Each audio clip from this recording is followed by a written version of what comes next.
ਵਾਹਿਗੁਰੂ ਜੀ ਕਾ ਖਾਲਸਾ ਵਾਹਿਗੁਰੂ ਜੀ ਕੀ ਫਤਿਹ। ਅੱਜ ਅਸੀਂ ਤੁਹਾਡੇ ਨਾਲ ਸੰਤ ਬਾਬਾ ਨਾਨਕ ਸਿੰਘ ਜੀ ਦੀ ਬੁੱਕ ਆਨੰਦ ਸਰੋਵਰ ਜੀਵਨ ਸੰਤ ਬਾਬਾ ਨਾਨਕ ਸਿੰਘ ਜੀ ਨਾਨਕਸਰ ਕਲੇਰਾਂ ਵਾਲਿਆਂ ਵਿੱਚੋਂ ਉਹਨਾਂ ਦੀਆਂ ਸਾਖੀਆਂ ਬਾਰੇ ਤੁਹਾਨੂੰ ਜਾਣੂ ਕਰਾਵਾਂਗੇ।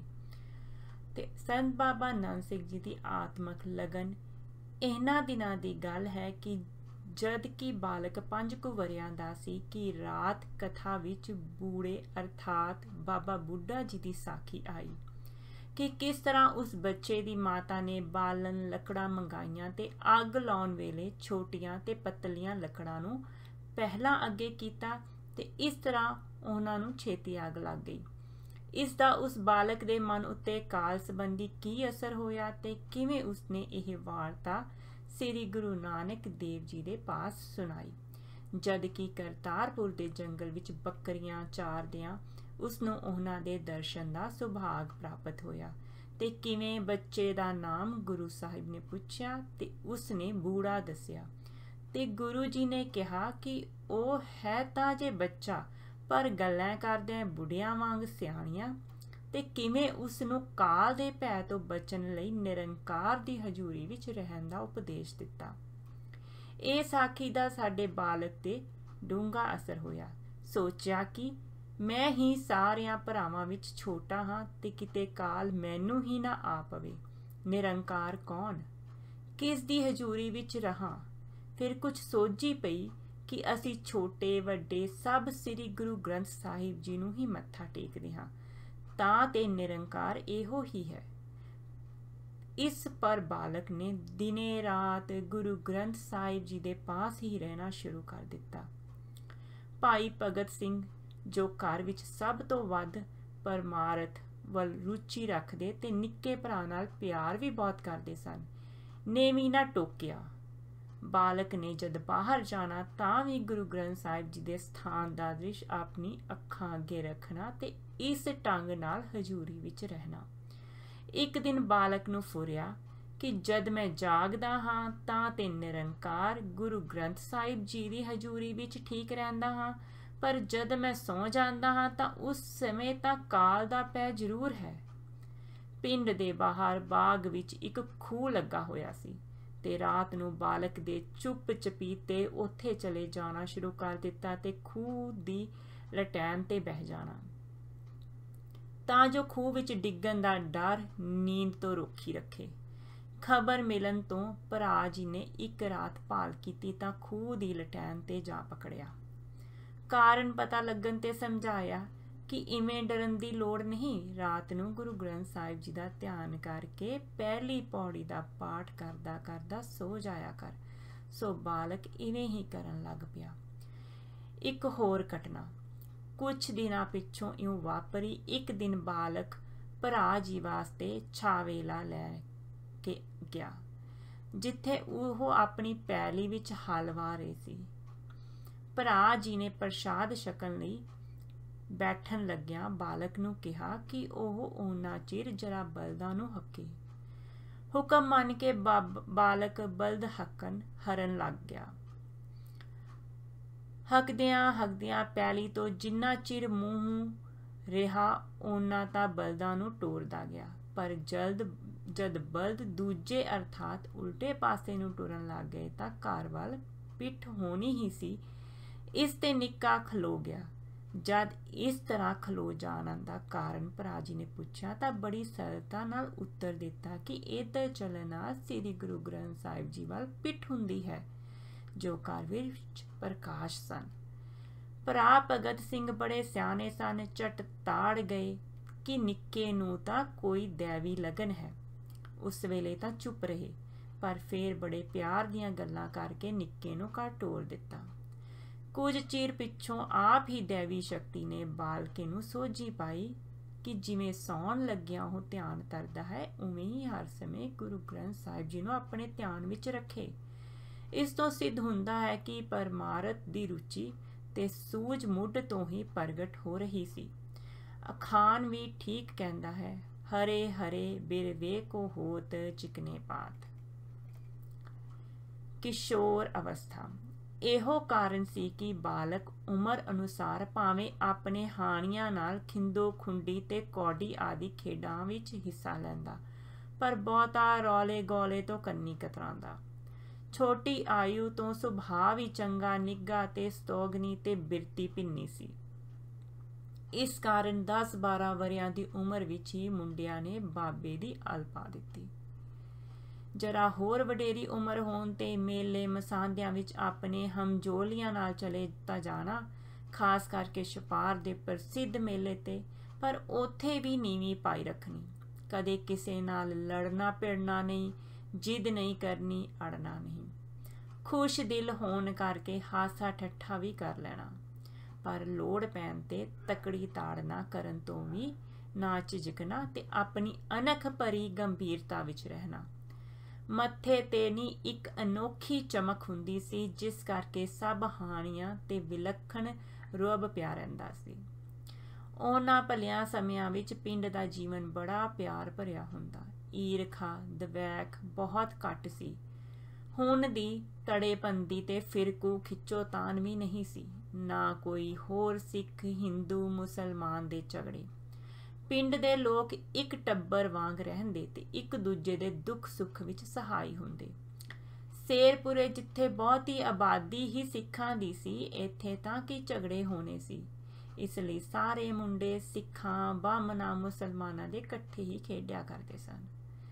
ਭਾਈ ਭਗਤ ਸਿੰਘ ਭਾਵੇਂ ਅਸ਼ਟਾਮ ਫਰੋਸ਼ ਸੀ, ਪਰ ਉਸ ਦੀ ਆਮਦਨੀ ਕੀ ਐਡੀ ਹੋਣੀ ਸੀ। ਭਾਈ ਜਗਤ ਸਿੰਘ ਦੀ ਰੁਚੀ ਵੀ ਖੇਤੀ ਵੱਲ ਸੀ। ਘਰ ਦੀ ਮਾਲੀ ਹਾਲਤ ਕੋਈ ਬਹੁਤ ਚੰਗੀ ਨਹੀਂ ਸੀ। ਵੱਡਾ ਕਾਰਨ ਦੱਸਿਆ ਜਾਂਦਾ ਹੈ ਕਿ ਭਾਈ ਜੈ ਸਿੰਘ ਵੀ ਦਿਲ ਲਾ ਕੇ ਖੇਤੀ ਨਹੀਂ ਸਨ ਕਰਦੇ। ਜ਼ਮੀਨ 8-10 ਘੁਮਾ ਕੱਚੇ ਸੀ, ਜੋ ਹੌਲੀ ਹੌਲੀ ਗਹਿਣੇ ਪੈ ਗਈ। ਹੱਥ ਦਾ ਕੰਮ ਨਫੋਵੰਦ ਸੀ। ਘਰ ਵਿੱਚ ਰਹਿੰਦਿਆਂ ਤੇ ਥੋੜ੍ਹਾ ਬਹੁਤ ਕਰਦਿਆਂ 13-14 ਵਰ੍ਹਿਆਂ ਤੱਕ ਸਿੱਖ ਲਿਆ ਸੀ। ਇਸ ਲਈ ਘਰਦਿਆਂ ਦੇ ਕਹਿਣ ਤੇ ਸਭ ਤੋਂ ਵੱਡੇ ਭਰਾ ਸੰਤਾ ਸਿੰਘ ਨਾਲ ਕਿਰਤ ਲਈ ਬਾਹਰ ਜਾਣ ਲੱਗ ਪਏ। ਜਿਹਾ ਕਿ ਪੀਲੀਭੀਤ, ਦੇਹਰਾਦੂਨ, ਮਸੂਰੀ ਆਈ ਕਈ ਅਸਥਾਨਾਂ ਤੇ ਗਏ, ਜਿਹੜੇ ਕਿ ਉੱਤਰ ਪ੍ਰਦੇਸ਼ ਵਿੱਚ ਹਨ। ਜਦ ਵਿਹੜੇ ਦੀ ਬੀਬੀ ਇੰਦੋ ਭੋਲੀ ਜ਼ਿਮੀਂਦਾਰਨੀ ਪਿੰਡ ਟਿੰਡਾਵਾਲੀ, ਤਹਿਸੀਲ ਮੁਕਤਸਰ ਵਿੱਚ ਵਿਆਹੀ ਗਈ, ਤਾਂ ਉਸ ਦੀ ਪ੍ਰੇਰਨਾ ਤੇ ਭਾਈ ਸੰਤਾ ਸਿੰਘ ਉੱਥੇ ਚਲਿਆ ਗਿਆ ਤੇ ਨਹਿਰ ਦੇ ਮਹਿਕਮੇ ਵਿੱਚ ਕੋਈ ਨੌਕਰੀ ਵੀ ਮਿਲ ਗਈ।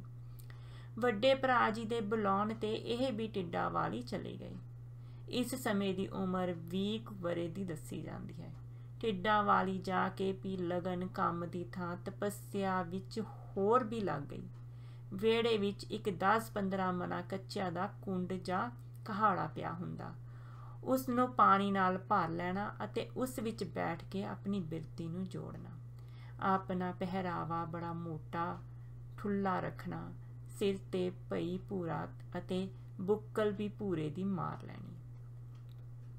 ਕੁਝ ਸਮੇਂ ਪਿੱਛੋਂ ਸ਼ੇਰਪੁਰੇ ਮੁੜ ਆਏ ਤੇ ਲਾਗ ਦੇ ਪਿੰਡ ਜਾਂ ਜਗਰਾਓਂ ਮੰਡੀ ਵਿੱਚ ਕਿਰਤ ਕਰਨ ਲੱਗ ਪਏ। ਛੋਟੇ ਸ਼ੇਰਪੁਰੇ, ਸਿੱਧਵਾਂ ਖੁਰਦ ਆਦਿ ਪਿੰਡਾਂ ਵਿੱਚ ਇਸ ਤਰ੍ਹਾਂ ਦਾ ਕੰਮ ਮਿਲ ਜਾਂਦਾ। ਲੱਕੜੀ ਦਾ, ਲੋਹੇ ਦਾ ਜਾਂ ਇੱਟਾਂ ਦਾ ਜੋ ਮਿਲਦਾ ਇਹ ਕਰ ਸਕਦੇ ਸਨ, ਪਰ ਲੱਕੜੀ ਅਤੇ ਇੱਟਾਂ ਦਾ ਬਹੁਤਾ ਕਰਦੇ। ਉਹਨਾਂ ਸਮਿਆਂ ਵਿੱਚ ਲੁਧਿਆਣਾ ਫਿਰੋਜ਼ਪੁਰ ਦੀ ਨਵੀਂ ਬ੍ਰਾਂਚ ਲਾਈਨ ਬਣ ਰਹੀ ਸੀ ਤੇ ਇਸ ਕਾਰਨ ਜਗਰਾਓਂ ਸ਼ਹਿਰ ਵਿੱਚ ਮੰਡੀ ਪੈ ਰਹੀ ਸੀ। ਕਿਰਤ ਕਰਨ ਦੇ ਸਮੇਂ ਵਿੱਚ ਸਵੇਰੇ ਹੀ ਉੱਠ ਬੈਠਣਾ, ਕੰਮ ਤੇ ਜਾਣ ਤੋਂ ਪਹਿਲਾਂ ਗੁਰੂ ਗ੍ਰੰਥ ਸਾਹਿਬ ਜੀ ਦੀ ਹਾਜ਼ਰੀ ਭਰ ਕੇ ਅਰਥਾਤ ਮੱਥਾ ਟੇਕ ਕੇ ਜਾਣਾ। ਕੰਮ ਵਿੱਚ ਪ੍ਰਬੀਨ ਸਨ ਤੇ ਕੰਮ ਕਰਦਿਆਂ ਬਿਰਤੀ ਹਰ ਵੇਲੇ ਗੁਰੂ ਚਰਨਾਂ ਵਿੱਚ ਜੋੜੀ ਰੱਖਦੇ। ਹਾਥ ਕਾਰ ਤੇ ਚਿੱਤ ਕਰਤਾਰ ਵਿੱਚ ਕਾਰ ਕਰਦਿਆਂ ਬੁੱਲ ਹਿਲਦੇ ਰਹਿੰਦੇ। ਜਿੱਥੋਂ ਤੱਕ ਹੋ ਸਕਦਾ ਹੋਰਨਾਂ ਕੋਲੋਂ ਦੂਰ ਹੀ ਬੈਠ ਕੇ ਕੰਮ ਕਰਨਾ। ਵੈਸੇ ਕੰਮ ਤੋਂ ਆਉਂਦਿਆਂ ਜਾਂਦਿਆਂ ਤੇ ਪਾਠ ਕਰਨਾ ਜਾਂ ਵਾਹਿਗੁਰੂ ਸ਼ਬਦ ਜਾਂ ਪਹਿਲੀ ਪੌੜੀ ਦਾ ਜਾਪ ਜਾਰੀ ਰੱਖਣਾ। ਅਵਲ ਤਾਂ ਕੰਮ ਤੇ ਆਉਣਾ ਵੀ ਸਭ ਤੋਂ ਪਹਿਲਾਂ ਤੇ ਜਾਣਾ ਸਭ ਤੋਂ ਪਿੱਛੋਂ ਤੇ ਕੰਮ ਕਰਦਿਆਂ ਬੋਲਣਾ ਵੀ ਬਹੁਤ ਘੱਟ। ਪਰ ਜਦ ਕਦੇ ਕੋਈ ਸਮਾਂ ਪਰਮਾਰਥ ਦੀਆਂ ਗੱਲਾਂ ਜਾਂ ਕਿਸੇ ਹੋਰ ਕੰਮ ਵਿੱਚ ਬਤੀਤ ਹੋ ਜਾਂਦਾ ਤਾਂ ਉਹਨਾਂ ਸਮਾਂ ਵੱਧ ਪਿੱਛੇ ਰਹਿ ਕੇ ਕੰਮ ਕਰਦੇ ਰਹਿਣਾ ਤੇ ਕਈ ਵਾਰੀ ਰਾਤ ਪੈ ਜਾਣੀ। ਤਾਂ ਪੁੱਛਣ ਤੇ ਇਹ ਉੱਤਰ ਦੇਣਾ, ਭਾਈ हाली चवानी दा काम नहीं होया। जे मालक ने इतनी देर तक काम करते रहन ते रोकना है ते दिहाड़ी भी पूरी देनी परवान करनी, क्योंकि गलबात जो हुंदी सी ओह परमारथ दी हुंदी। तां इन्हां अग्गों ये कह देना कि इन्ने समय दी मजदूरी भी धर्म अर्थ दी ला दित्ती जावे। जद कदी देर नाल आउण दी रुचि होनी तां इन्हां अग्गों यह कह देना कि इन्ने समय दी मजदूरी भी धर्म अर्थ ला दित्ती जावे। जद कदी देर नाल आउण दी रुचि होनी तां मालक नूं कह देना कि देर नाल आउण दी मजदूरी कट लवे। दियांतदारी इत्थों तक सी कि अपने साथियां नूं भी यह गल ते जोर देना कि 4 आने लैके 4.5 आने दी काम कीता जावे।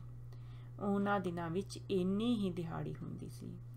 इस दियांतदारी दे कारण हाली एक थां ते काम मुकदा ना कि होर थावां तो मंगां आउण लग पैंदियां। लोग काम लई पिछे पे रहिंदे। इत्थे ही बस नहीं, हर गल विच ईमानदारी चाहुंदे। जे कोई साथी ਜਾਂਦਾ ਜਾਂਦਾ किते खेत विचों साग दी मुठ तोड़ ले आंदा तां उस नूं भी हदायत करनी कि खेत दे मालक कोलों भी माफ़ी मंगे ते अगों ऐसा ना करे। साथियां नूं यह भी कहना, जे बंदा बनना है तां बंदगी करो। जगराओं मंडी विच कोई 1.5 वरे काम कीता। मंडी विच इस पासियों जाण वाले 20-24 आदमी इक्को हाण दे हो जांदे सन, जो सूरज चढ़न तो पहला भी मंडी वाल चल पैंदे ते वापसी ते इकट्ठे शब्द पढ़ते आउंदे ढोलकियां छैनियां नाल। जद मील को पिंड रह जांदा तां रहरास दा पाठ शुरू कर देना। उस वेले यह जत्थे दे मोरी बाबा जी सन। ਇਹੋ ਜਿਹੇ वातावरण विच शेरपुरे दे इस छोटे ਜਿਹੇ घराने अंदर सिक्खी दा बीज प्रफुल्लित हो रहा सी। गुरु घर दे ओह मुੱਢ तो ही बन गई हुई सी। रहत बहत विच पक्के होण करके उस जमाने विच कच्छेआला दी अल पै जाना कोई अनोखी गल नहीं सी। बोल हमेशा चढ़दियां कलां वाला बोलना, जिहा कि जाना वेले फौजां ਚੱਲੀਆਂ ਹਨ ते आउण वेले खालसे आए ਹਨ। सब नूं जी करके बुलाना। इस ਲਈ ਕਿਸੇ ਨੂੰ ਇਹਨਾਂ ਦਾ ਅੱਧਾ ਨਾਮ ਬੁਲਾਉਣ ਦੀ ਹਿੰਮਤ ਨਹੀਂ ਸੀ ਪੈਂਦੀ, ਜਿਵੇਂ ਕਿ ਪਿੰਡਾਂ ਦਾ ਰਿਵਾਜ ਹੁੰਦਾ ਹੈ। ਭਜਨ ਵਿੱਚ ਮਗਨ ਰਹਿਣਾ ਤੇ ਦਿਲ ਦਾ ਭੇਤ ਵੀ ਕਿਸੇ ਨੂੰ ਨਾ ਦੇਣਾ। ਜੋ ਮਜ਼ਦੂਰੀ ਲਿਆਉਣੀ ਇਹ ਬਹੁਤ ਕਰਕੇ ਸਾਧਾਂ ਸੰਤਾਂ ਜਾਂ ਅਤਿਥੀਆਂ ਦੀ ਸੇਵਾ ਵਿੱਚ ਖਰਚ ਕਰ ਦੇਣੀ ਤੇ ਕਦੇ ਕਦਾਈ ਵੱਡੇ ਭਰਾ ਸੰਤਾ ਸਿੰਘ ਦੇ ਜ਼ੋਰ ਦੇਣ ਤੇ ਉਸ ਨੂੰ ਵੀ ਦੇ ਦੇਣੀ। ਦਾਨ ਬਿਰਤੀ ਪਰਬਲ ਸੀ। ग्रहण बिरती मुੱਢ तो रता भी नहीं सी।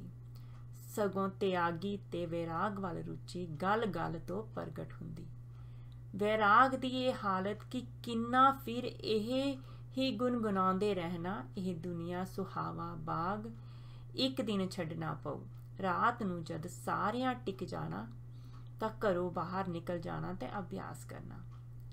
बस्तर उस वेले भावें गबरून जां खद्दर दे हुंदे सन, पर रखते सन ਉਹ बहुत साफ सुथरे।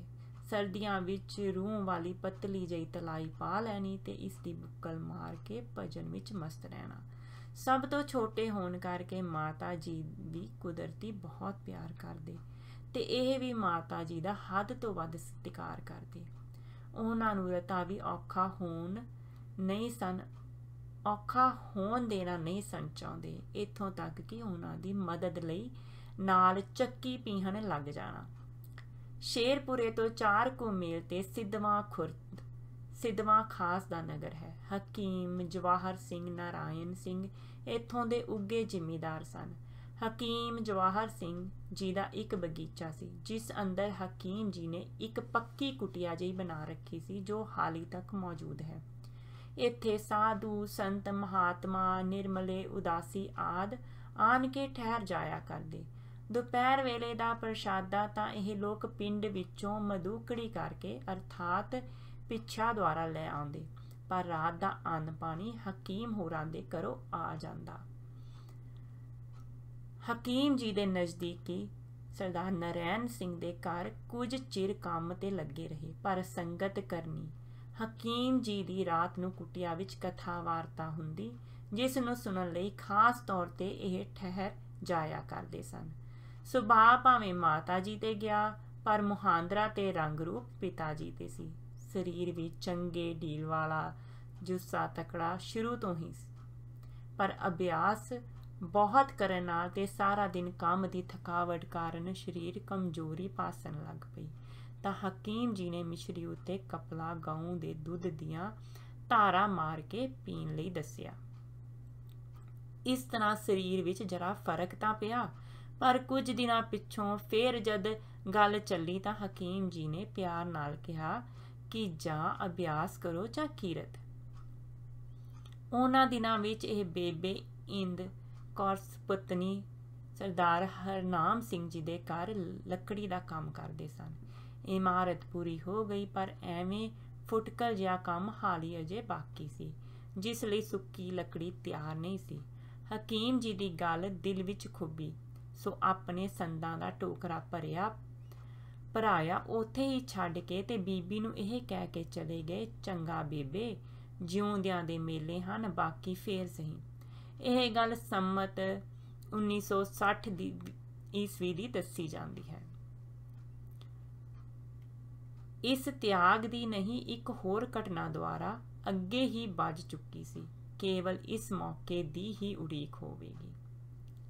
ਆਤਮਿਕ ਪ੍ਰਸ਼ਨ। ਹੋਰ ਕਈ ਪਿੰਡਾਂ ਵਾਂਗ ਉਸ ਸਮੇਂ ਸ਼ੇਰਪੁਰੇ ਪਿੰਡ ਵਿੱਚ ਕੋਈ ਗੁਰਦੁਆਰਾ ਨਹੀਂ ਸੀ। ਸਮਾਧ ਜਹੀ ਵੀ ਰਾਮਦਾਸ ਨਾਮੀ ਨਾਗਾ ਸਾਧੂ ਰਹਿੰਦਾ। ਉਸਨੇ ਉੱਥੇ ਗੁਰੂ ਗ੍ਰੰਥ ਸਾਹਿਬ ਰੱਖੇ ਹੋਏ ਸਨ ਤੇ ਲੋਕਾਂ ਨੂੰ ਪ੍ਰੇਰਨਾ ਕਰਦਾ ਸੀ ਕਿ ਮੱਥਾ ਸਭ ਗੁਰੂ ਗ੍ਰੰਥ ਸਾਹਿਬ ਜੀ ਨੂੰ ਹੀ ਟੇਕਣ। ਇੱਕ ਦਿਨ ਇਸ ਆਤਮਕ ਲਗਨ ਵਾਲੇ ਗੱਭਰੂ ਨੇ ਸਾਧੂ ਪਰ ਰੱਬ ਸੰਬੰਧੀ ਕਈ ਤਰ੍ਹਾਂ ਦੇ ਪ੍ਰਸ਼ਨ ਕੀਤੇ। ਰੱਬ ਕੀ ਹੈ? ਰੱਬ ਕਿੱਥੇ ਹੈ? ਇਸ ਗੱਭਰੂ ਕੋਲੋਂ ਇਹੋ ਜਿਹੇ ਪ੍ਰਸ਼ਨ ਸੁਣ ਕੇ ਸਾਧੂ ਬੜਾ ਹੈਰਾਨ ਹੋਇਆ। ਸਾਧੂ ਗੁਰੂ ਗ੍ਰੰਥ ਸਾਹਿਬ ਜੀ ਦਾ ਪੁਜਾਰੀ ਸੀ, ਸੋ ਉਸ ਤੋਂ ਇਹ ਉੱਤਰ ਆਇਆ ਕਿ ਗੁਰੂ ਗ੍ਰੰਥ ਸਾਹਿਬ ਜੀ ਵਿੱਚ ਹੀ ਨਿਵਾਸ ਕਰਦਾ ਹੈ। ਇਸ ਪਰ ਗੱਭਰੂ ਸੋਚਾਂ ਵਿੱਚ ਪੈ ਗਿਆ ਅਤੇ ਫਿਰ ਬੋਲਿਆ, ਇਸ ਤੇ ਤਾਂ ਮੈਨੂੰ ਯਕੀਨ ਨਹੀਂ ਬੱਝਦਾ। ਇਹ ਤਾਂ ਕਾਗਜ਼ ਤੇ ਸਿਆਹੀ ਦੇ ਅੱਖਰ ਹੀ ਹਨ। ਇਹ ਰੱਬ ਤਾਂ ਨਹੀਂ, ਪਰ ਇਸ ਵਿੱਚ ਕੋਈ ਰੱਬੀ ਬਾਣੀ ਹੈ। ਅੱਗੋਂ ਸਾਧੂ ਨੇ ਕਿਹਾ, ਤਾਂ ਫਿਰ ਅਸਲੀ ਰੱਬ ਕਿੱਥੇ ਹੈ? ਉਸਨੇ ਦਰਸ਼ਨ ਕਿਵੇਂ ਹੁੰਦੇ ਹਨ?